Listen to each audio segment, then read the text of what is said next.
जय हिंद। आज हम इस वीडियो में पढ़ेंगे बिहार बोर्ड में पूछे जाने वाले इम्पोर्टेंट क्वेश्चन। तो आप सभी स्टूडेंट से विनती है कि अब आप वही प्रश्न को पढ़िए जो बिहार बोर्ड में पूछे जाते हैं।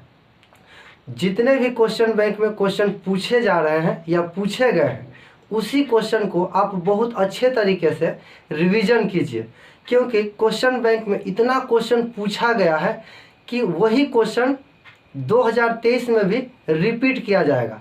तो आपको बता दें कि 2023 में बिहार बोर्ड के जो 10th क्लास के एग्ज़ाम जो होगा, उसमें जो क्वेश्चन आएगा क्वेश्चन बैंक से बहुत ज़्यादा क्वेश्चन होगा।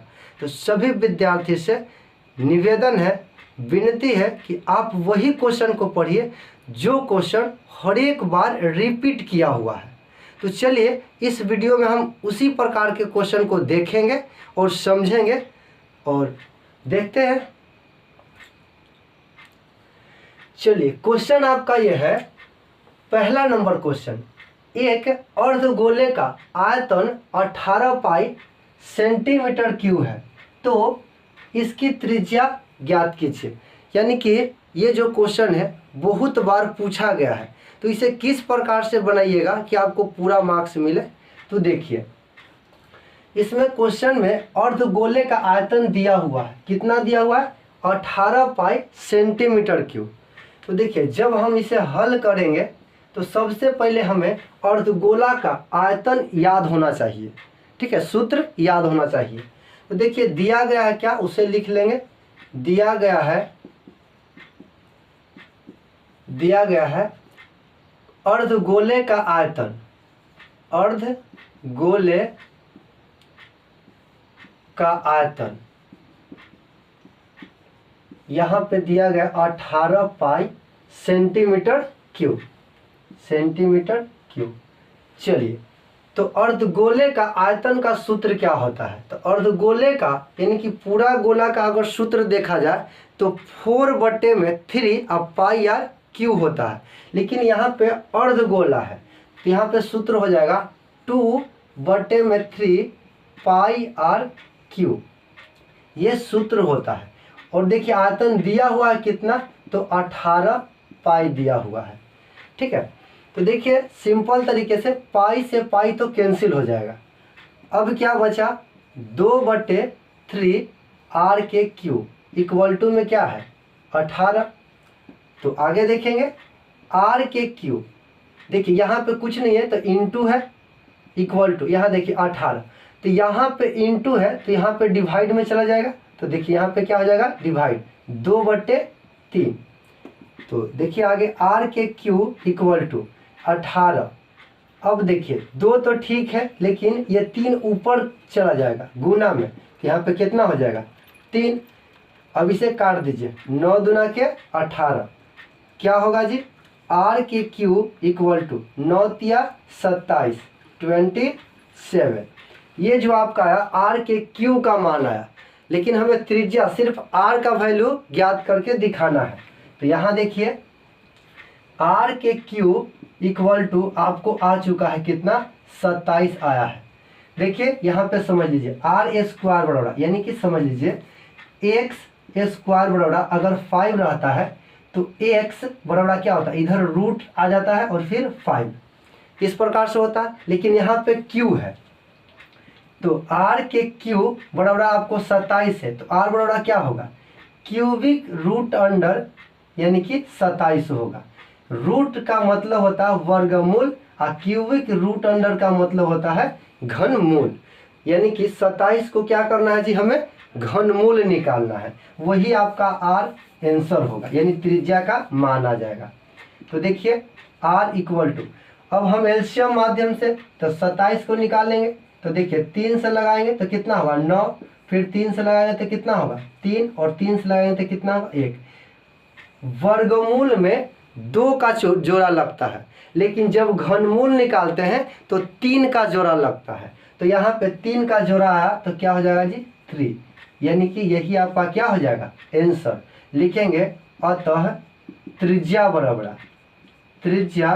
बराबर कितना हो जाएगा, 3 सेंटीमीटर में क्वेश्चन था, इसलिए सेंटीमीटर में आंसर आया।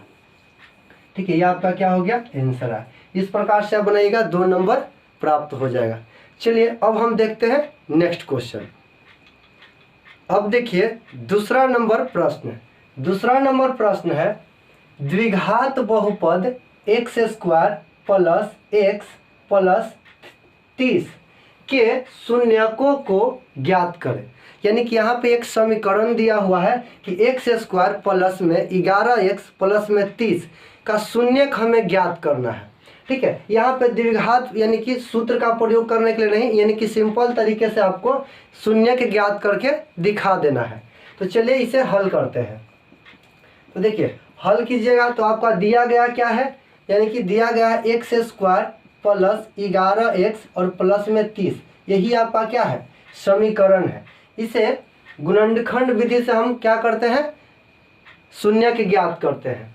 तो देखिए x² प्लस 11x, यानी कि देखिए x² और 30 में हम मल्टीप्लाई करेंगे तो कितना हो जाएगा, 30x², और 11 को 2 बड़ा यानी कि 2 भाग में यानी कि बांट देते हैं। ठीक ना, ताकि गुना करने पर इतना आना चाहिए और जोड़ने पर हमें इतना या फिर घटाने पर यानी कि इतना आना चाहिए। ठीक है, जोड़ या घटाव के जो जगह होगा यानी कि कंडीशन होगा, हमें इतना 11 से ज़्यादा नहीं या 11 से कम नहीं आना चाहिए, लेकिन जब हम गुना करेंगे तो इतना ही आना चाहिए। तो चलिए देखिए यहाँ लिख सकते हैं 6x प्लस 5x। अब इसे जोड़ लीजिए तो 6x और प्लस में 5x कितना हो जाएगा जी, 11x होगा। लेकिन गुना करेंगे तो 6 और 5 में गुना करेंगे तो 30 होगा, और x में जब x से गुना करेंगे तो x² होगा, यानी कि सही है। प्लस में क्या है, 30।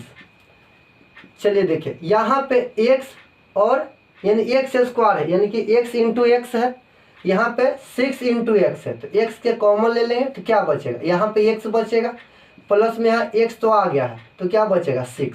अब देखिए जांच कर लेते हैं, x में जब x से गुना करेंगे तो x² होगा, यहाँ प्लस है यानी प्लस है तो यहाँ प्लस हो जाएगा, x में जब 6 से गुना करेंगे तो 6x होगा। उसी तरीके से यहाँ देख लीजिए, यहाँ पे x है लेकिन यहाँ पे x नहीं है, यहाँ प्लस है, पहले यहाँ पे प्लस दे देते हैं। यहाँ पे 5 है लेकिन यहाँ पे 5 दिख नहीं रहा है, लेकिन यहाँ हम क्या लिख सकते हैं, 5 गुने 6 लिख सकते हैं, 30 को 5 गुने 6 लिख सकते हैं, यानी यहाँ भी 5 है और यहाँ भी 5 है, तो 5 को क्या कर लेंगे, कॉमन ले लेंगे, तो क्या बचेगा, यहाँ पे x बचेगा और प्लस यहाँ पे क्या बचेगा, 5 तो कॉमन में आ गया है तो क्या बचा, 6, यहाँ प्लस बढ़िया से लिख लीजिए, तो यानी कि क्या बचा, x प्लस यानी कि 6 हो गया, यहाँ पे 5 कॉमन आ गया तो 6 बचा। चलिए आगे देखिए, अब यहाँ से ये दोनों में से कोई एक लिख लीजिए, तो x प्लस 6, क्योंकि ये दोनों घर बराबर है। उसके बाद यहाँ से लिख लीजिए, एक x लिख लेते हैं और प्लस में क्या है 5, तो 5 लिख देंगे। अब यहाँ पे देखिए लिखेंगे इफ़ का मतलब यदि होता है, यानी कि पहला कंडीशन में देखिए कि x प्लस 6 इक्वल टू क्या हो जाएगा, 0 हो जाएगा, तो x इक्वल टू क्या होगा, बराबर के इस तरफ प्लस में 6 है और बराबर के हम उस तरफ ले जाएंगे 6 को यानी कि 6 को, तो माइनस में हो जाएगा। उसी प्रकार से and if x plus 5 equal to 0, तो x का मान कितना होगा, 5 को उधर ले जाएंगे तो माइनस में 5 लिखेंगे। अतः यानी कि समीकरण का जो आंसर आया -6 और कॉमा क्या आया जी, -5, यही आपका क्या हो गया, आंसर हो गया गुणनखंड का। तो चलिए अब देखते हैं नेक्स्ट प्रश्न को। अब देखिए प्रश्न नंबर 3, प्रश्न नंबर तीसरा, यानी कि यह है कि यूक्लिड विभाजन एल्गोरिथ्म का प्रयोग कर 231 और 396 का मसह यानी कि HCF निकालें। यानी कि यहाँ पे आपको प्रश्न में दिया हुआ है दो संख्या 231 और 396, इसका HCF ज्ञात करना है, लेकिन इसमें एक कंडीशन है कि यूक्लिड विभाजन एल्गोरिथ्म के प्रयोग करके हमें बना करके दिखाना है। और ये प्रश्न आपको आएगा 2 नंबर से, और कंफर्म यानी 100% ये क्वेश्चन आएगा। यहाँ पे हो सकता है कि यानी डिजिट चेंज हो, क्योंकि यहाँ 231 है और 396 है, तो नंबर चेंज होकर के 125 और 225 या फिर 135 इस प्रकार से नंबर चेंज होकर के आ सकता है, लेकिन 100% 2023 के बोर्ड एग्जाम में आएगा। इसे आप बढ़िया से रिवीजन कर लीजिएगा। तो चलिए इसे हल करते हैं। चलिए यहाँ पे आपको दिया गया है दो संख्या, क्या 231 और 396। तो ए बराबर आप देखिए, जो बड़ा संख्या उसे लिख लीजिए। तो ए बराबर क्या है, यानी कि बड़ा संख्या तो है 396, तो लिख लेते हैं 396। और बी बराबर क्या है, एक संख्या 231। चलिए यूक्लिड विभाजन का एक सूत्र होता है क्या, यानी कि a equal to B Q plus में r, यही होता है ना। तो चलिए इसे पहले हम नॉर्मल तरीके से बना लेते हैं, उसके बाद इस प्रयोग के माध्यम से हल कर लेंगे। तो देखिए 396 में हमें भाग लगाना है, कितना से लगाना है, तो 231 से। 231 तो दो मुनाफिक तो लगेगा ही नहीं, क्योंकि 2 दूना के यानी कि 4, यानी कि 400 के करीब में चला जाएगा। तो एक मुनाफिक लगाते हैं, तो 231 घटा लीजिए। तो 6 में से 5 गया तो कितना 6 में से 1 गया तो क्या बचेगा 5। और यहाँ पे 9 में से 3 गया तो क्या बचेगा 6। और यहाँ पे 3 में से 2 गया तो 1 बचेगा। यहाँ से यहाँ कम है, इसलिए अब हम इसे घेरा लगा करके इसे यहाँ पे उतार लेंगे। तो 231 हो जाएगा और इसमें फिर से भाग लगाएंगे, तो एक मुनाफिक ही लगेगा, तो क्या होगा 165 होगा। इसे आप घटा लीजिए। तो 1 में से 5 नहीं जाएगा, तो 1 दाही पैंचा लिया जाएगा, तो 11 हो गया। और 11 में से 5 घटेगा तो क्या बचेगा 6 बचेगा। उसके बाद यहाँ पे अब 2 हो गया, अब 2 में से 6 नहीं घटेगा, तो फिर से इससे पैसा लिया जाएगा, तो 10 दिया जाएगा। तो 10 में 10 और 2 क्या हो जाएगा 12, और 12 में से 6 गया तो 6, 1 में से 1 गया तो 0, यानी कि कट जाएगा। अब 66 है यहाँ, और यहाँ पे 165 है, इसे फिर से घेरा लगा लेंगे और लगा देंगे यहाँ से 165, इसे उतार लेंगे और भाग लगाएंगे।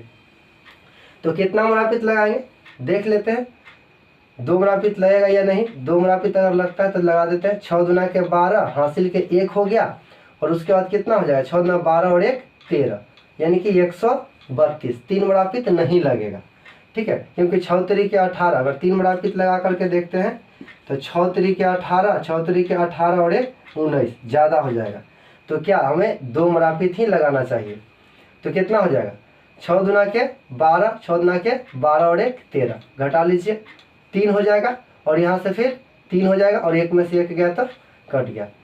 अब यहाँ से देखिए 66 को उतार लेंगे। अब 33 है और यानी कि यहाँ पे 33 और यहाँ पे 66, दोनों मुनाफिक लगा दीजिए, तो 33 दूना के 66 ही होता है, कट गया, ठीक है, यानी क्या आ गया शेष हमारा 0 आ गया, कोई दिक्कत नहीं। अब हम बनाते इधर यूक्लिड विभाजन एल्गोरिथ्म के प्रयोग से। यहाँ लिखेंगे अब यूक्लिड विभाजन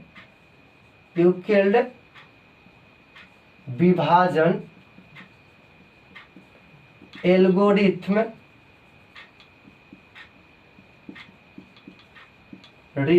के प्रयोग से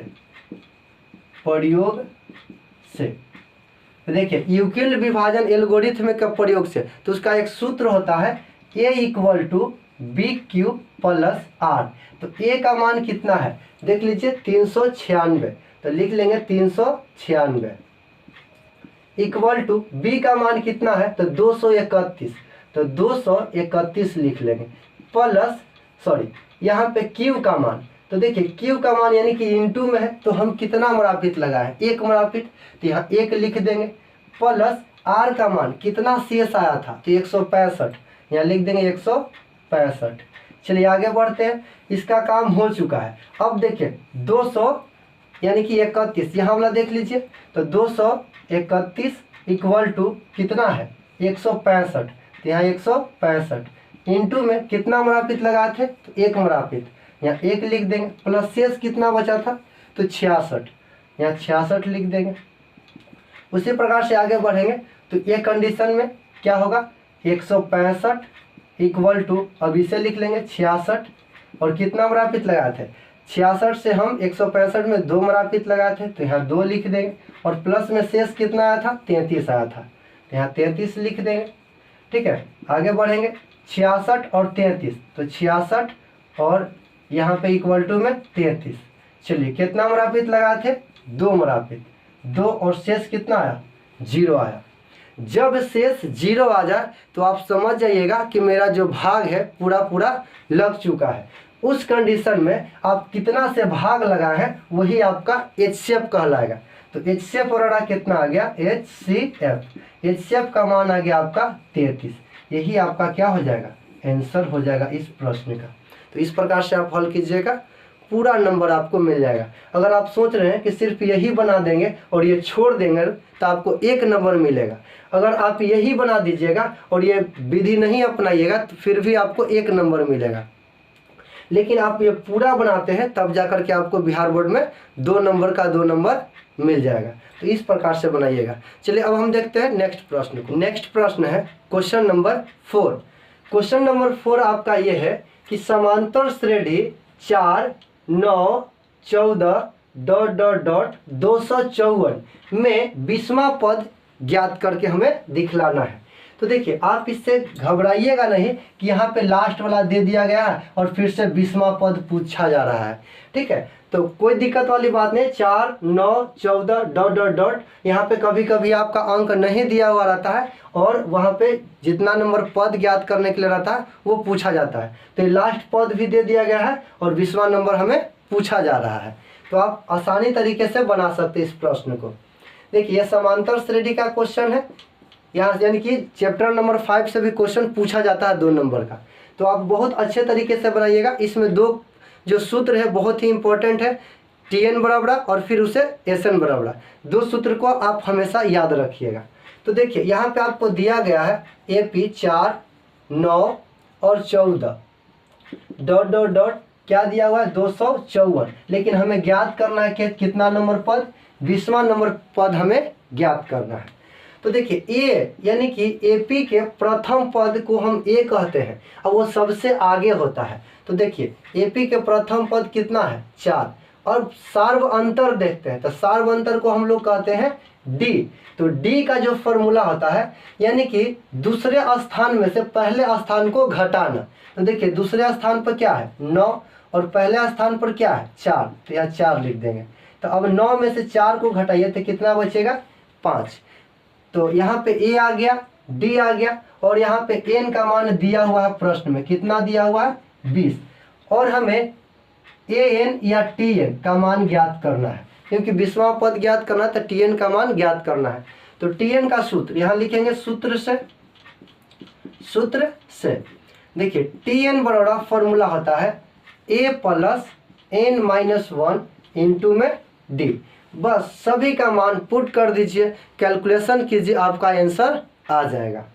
तो देखिए T लिख दिए, N का मान 20 है तो यहाँ पे 20 लिख देंगे, इक्वल टू A का वैल्यू कितना है 4 प्लस N का मान 20 है -1 इंटू D का मान कितना है 5।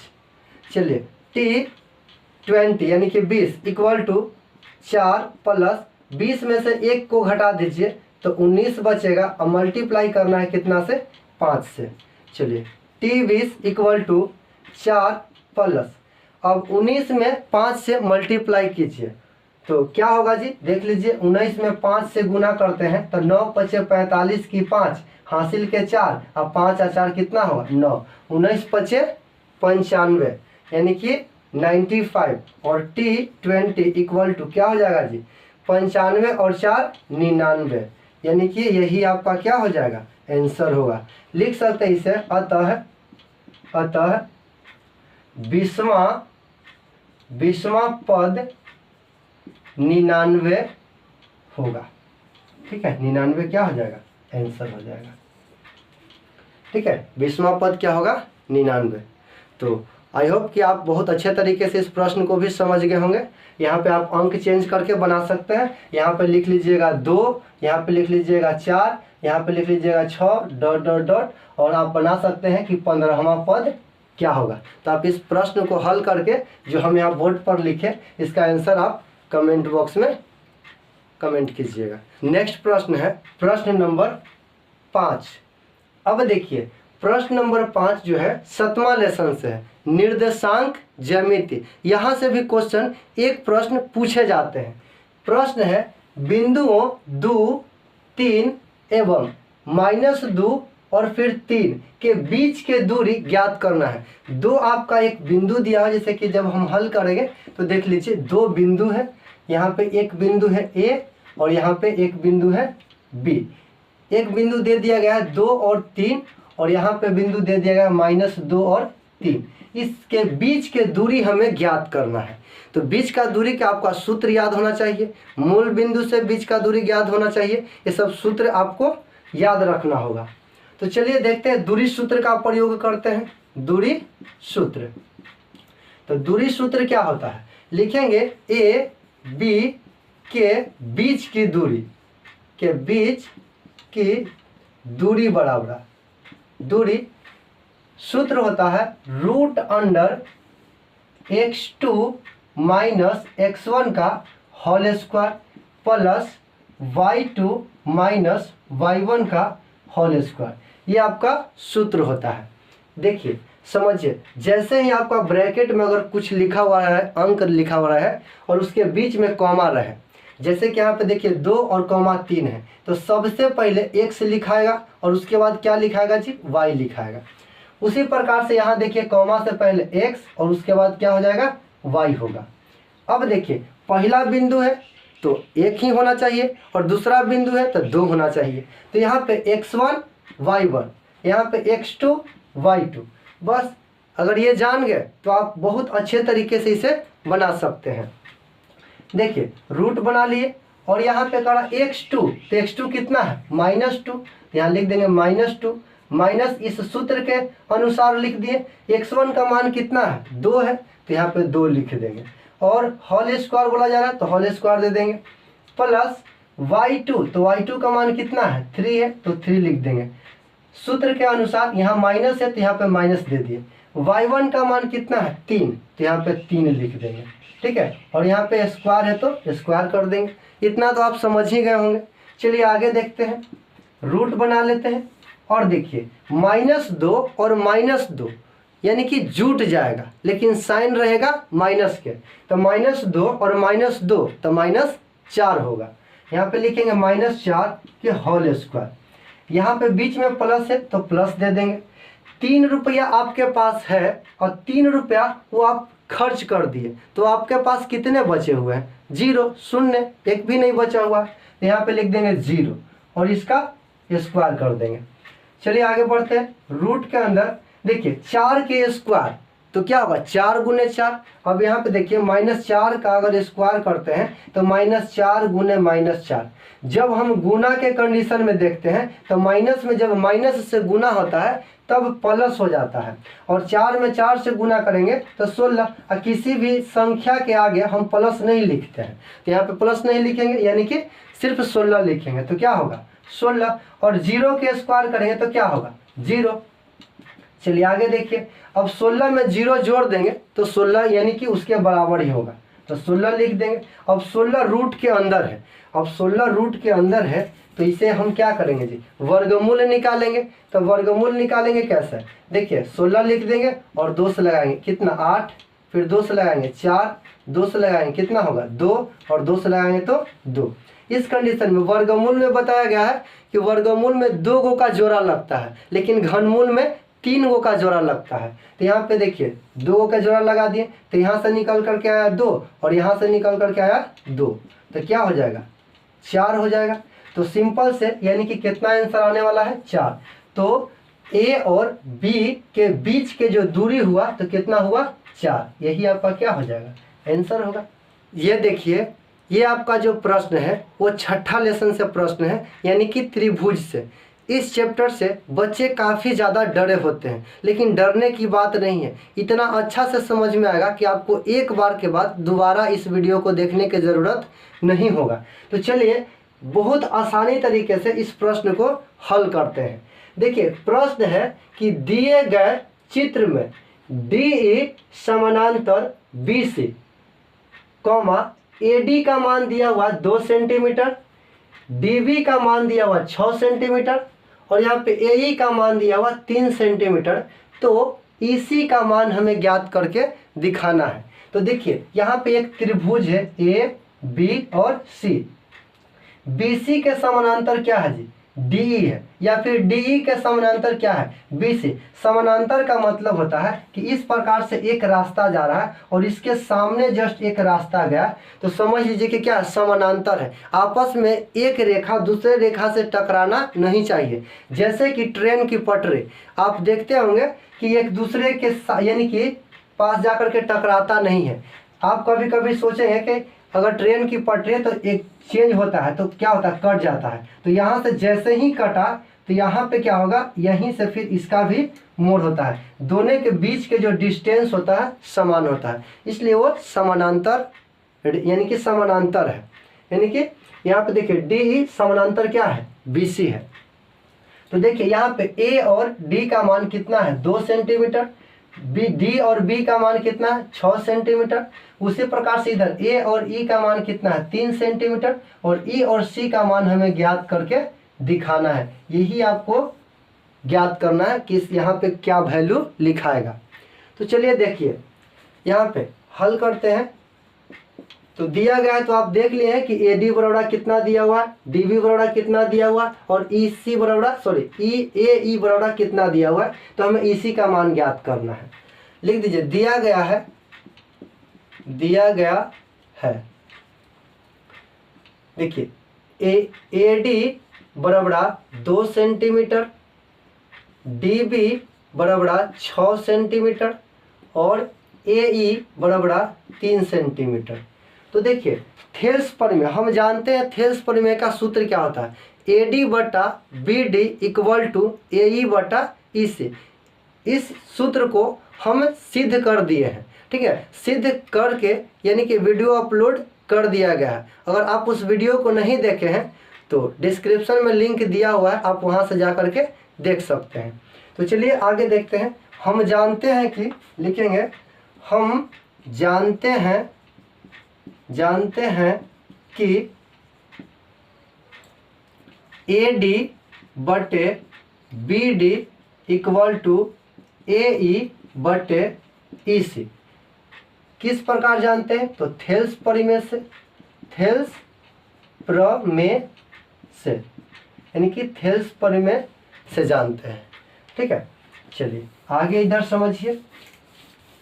तो AD बटा BD, तो AD का मान कितना है, 2 है, तो यहाँ पे 2 लिख देंगे। बटे में BD का मान कितना है, 6 है, तो 6 लिख देंगे इक्वल टू AE, यहाँ पे EC, AE का मान कितना दिया हुआ है, तो 3 दिया हुआ है, तो 3 लिख देंगे। EC का मान नहीं पता है तो EC लिख देंगे। अब हम तिरछी गुना कर देंगे यानी कि क्रॉस मल्टीप्लिकेशन। तो देखिए क्या होगा, जब गुना करेंगे तो 2EC इक्वल टू 6 3 18, यहाँ पे 18 हो जाएगा। अब देखिए EC बराबर क्या होगा, 18 और बटे में कितना हो जाएगा, 2 काट दीजिए, कितना आ जाएगा, 9। यहाँ लिखेंगे अतः EC बराबर कितना आ गया, 9 सेंटीमीटर। यहाँ पे लिख सकते हैं 9 सेंटीमीटर। यही आपका क्या हो जाएगा, आंसर हो जाएगा। अब देखिए प्रश्न नंबर 7। प्रश्न नंबर जो 7 है वो चैप्टर नंबर 8 से यानी कि त्रिकोणमिति से प्रश्न है। अगर आप त्रिकोणमिति को बहुत अच्छे तरीके से पढ़ लेते हैं तो आप ये समझ लीजिए कि 10 से 12 नंबर आपको सिर्फ इसी चैप्टर से प्राप्त हो जाएगा। तो चलिए देखिए यहाँ पे आपका दिया हुआ है कि cos A इक्वल टू 4/5 दिया हुआ है, यानी कि cos A का मान दे दिया गया 4/5। तो हमें tan A का मान ज्ञात करके दिखाना है। तो चलिए देखिए यहाँ पे सबसे पहले एक समकोण त्रिभुज बनाएंगे, ठीक है। समकोण त्रिभुज में एक कोण का भुज यानी कि एक कोना का मान 90 डिग्री होता है, ठीक है। यहाँ पे नाम दे देते हैं A B और ये C। अब देखिए थीटा अगर A के पास है तो यानी कि थीटा के सामने वाला लंब कहलाता है, ठीक है। और बाकी एक आधार और एक तो कर्ण फिक्स है। तो यहाँ पे देखिए cos A यानी कि cos थीटा का फॉर्मूला होता है B/2 एच होता है, यानी बी कहने का मतलब आधार और एच कहने का मतलब कर्ण। तो बी बटे एच, तो बी यानी कि थीटा ए के पास है तो ये तो पी हो गया, तो बी कितना हो गया 4, यानी कि यहाँ पे 4 आ गया, यानी कि बी। और कर्ण कितना है 5। तो हमें क्या निकालना पड़ेगा, पहले बी सी का मान निकालना पड़ेगा। तो यहाँ लिखेंगे B C equal to root under कर्ण के स्क्वायर। तो कर्ण कितना है, यहाँ पे 5 है तो 5 के स्क्वायर माइनस क्या होगा जी, लंब के स्क्वायर। तो लंब कितना है यहाँ पे 4, तो यहाँ पे 4 के स्क्वायर लिख देंगे। अब देखिए आगे 5 के स्क्वायर 25 और माइनस 4 के स्क्वायर 16। तो 25 में से 16 को घटा दीजिए, 9 आने वाला है, तो 9 आ गया। अब देखिए यहाँ पे 9 का वर्गमूल कितना होगा 3, तो BC का मान कितना हो गया 3, यहाँ पे 3 आ गया। अब हमें ज्ञात करना है tan A बराबर tan A। तो tan थीटा का सूत्र होता है P बटे में B। तो P बटे में B, यानी P कहने का मतलब लंब और B कहने का मतलब आधार। तो थीटा के सामने वाला P कहलाता है। तो सामने वाला P कितना है 3, तो यहाँ लिख देंगे 3, और B कितना है 4, तो यहाँ पे 4। यही आपका क्या हो गया आंसर हो गया tan A बराबर 3 बटे 4। आपको पूरा कॉन्सेप्ट के साथ इसका फॉर्मूला याद रखना होगा, टेबल याद रखना होगा, ठीक है। कि साइन थीटा बराबर क्या होता है, तो P बटे H होता है, यानी कि लंब बटे कर्ण। कोस थीटा बराबर अभी बताएं आधार बटे कर्ण होता है। tan थीटा बराबर लंब बटे आधार होता है। अगर 3 गो याद है तो 3 गो आप खुद से याद रख सकते हैं। जैसे कॉट थीटा tan के उल्टा होता है, जस्ट इसका उल्टा आधार बटे लंब। अगर आप सेक के पास जाते हैं सेक थीटा, तो जस्ट इसका उल्टा होता है, एच ऊपर और बी नीचे, यानी कि कर्ण बटे आधार। अगर आप कोसेक थीटा देखते हैं तो कोसेक थीटा साइन का उल्टा होता है। तो साइन थीटा का फॉर्मूला होता है P बटे एच, यानी कि लंब बटे कर्ण।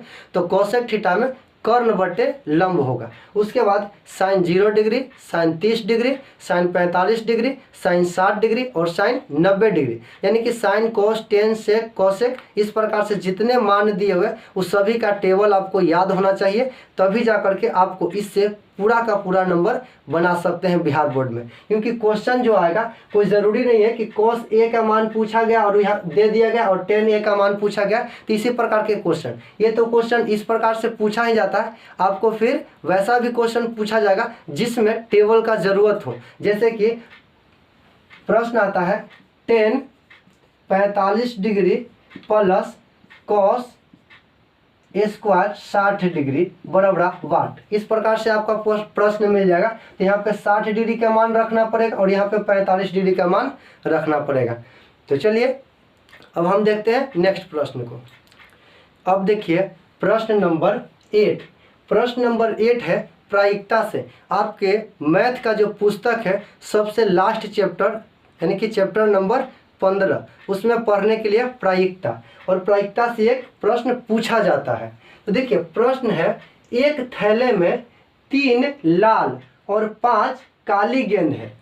इस थैले में से एक गेंद यादृच्छा निकाली जाती है, इसकी क्या प्रायिकता है कि गेंद लाल है। यानी कि ये समझ लीजिए कि एक आपके पास एक थैला है, ठीक है, समझ लीजिए कि एक घड़ा है, इसमें बॉल रखा हुआ है। क्या रखा हुआ है, गेंद। कितना रखा हुआ है जी 3, यानी कि 8 से समझ लीजिए रेड, तो रेड कितना है 3 है, तो 3 लिख लेंगे। प्लस यानी कि काली, बी से लिख देते हैं ब्लैक, यानी कि काला, और 5 यानी कि कितना है काला 5।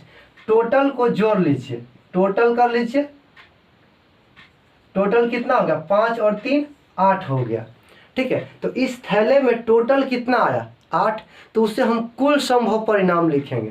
तो यहाँ पे जब हल करेंगे तो लिखेंगे सबसे पहले कुल संभव परिणाम, कुल संभव परिणाम कितना है, कुल संभव परिणाम 3 लाल है और 5 काली है, यानी कि 8 हो गया।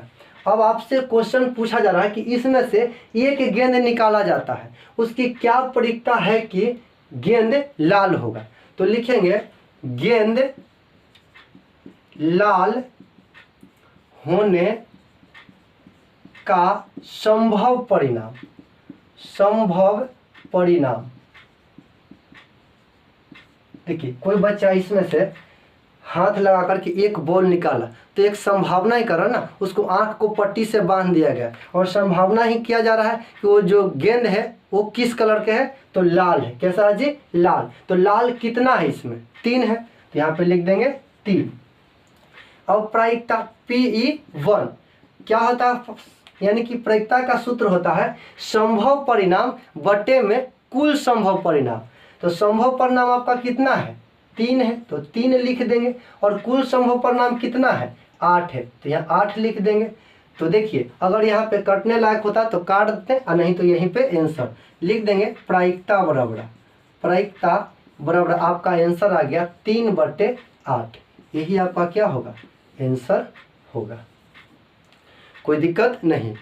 हमें पूरा विश्वास है कि जो भी स्टूडेंट इस वीडियो को शुरू से अंत तक देखे होंगे तो पूरा के पूरा प्रश्न समझ में आ गया होगा।